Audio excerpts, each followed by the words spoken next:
Good day, Doc Joey, and to my classmates.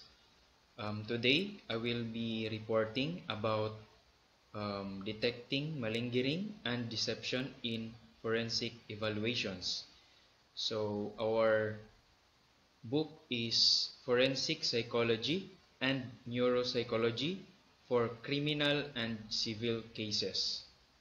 So, this will be my part 1 of my entire report. Okay, but before anything else, let's start with a prayer. So let's put ourselves in the holy presence of our Lord.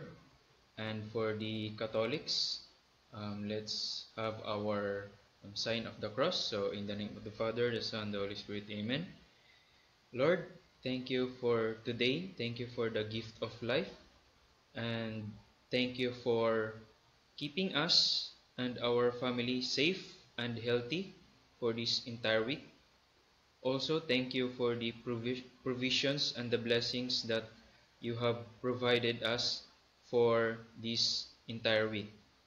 Lord, we are humbly asking for your guidance so that all the lessons that intended for today will be understood and digested and will be put into good use for your greater glory. All of these we ask in Jesus' name. Amen. In the name of the Father, Son, and the Holy Spirit. Amen. Okay, so as you can see in the slide, this is the actual picture of our reference book.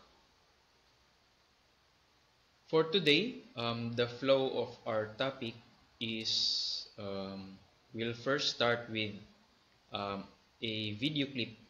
So this video clip is from the series Lie to Me, which was aired way back 2009 up to 2011. So it's a very old series.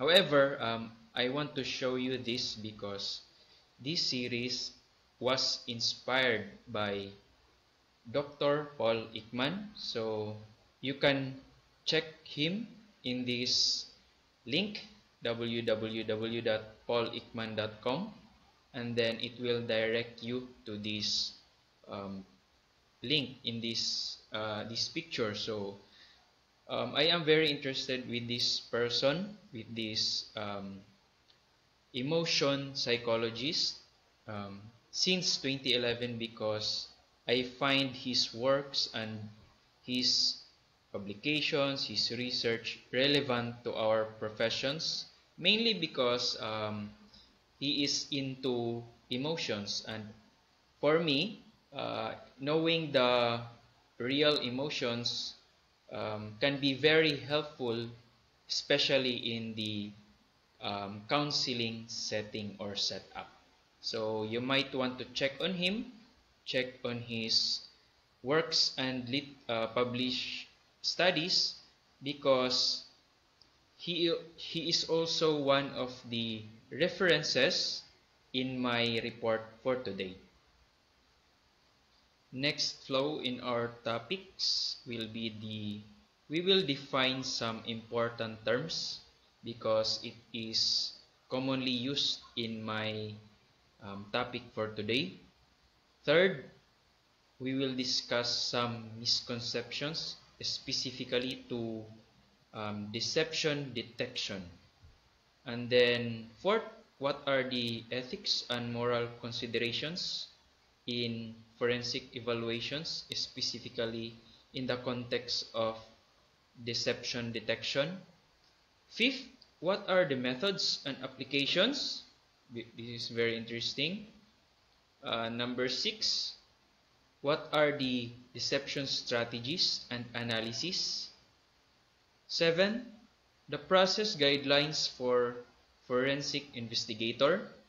And then lastly, putting it all together.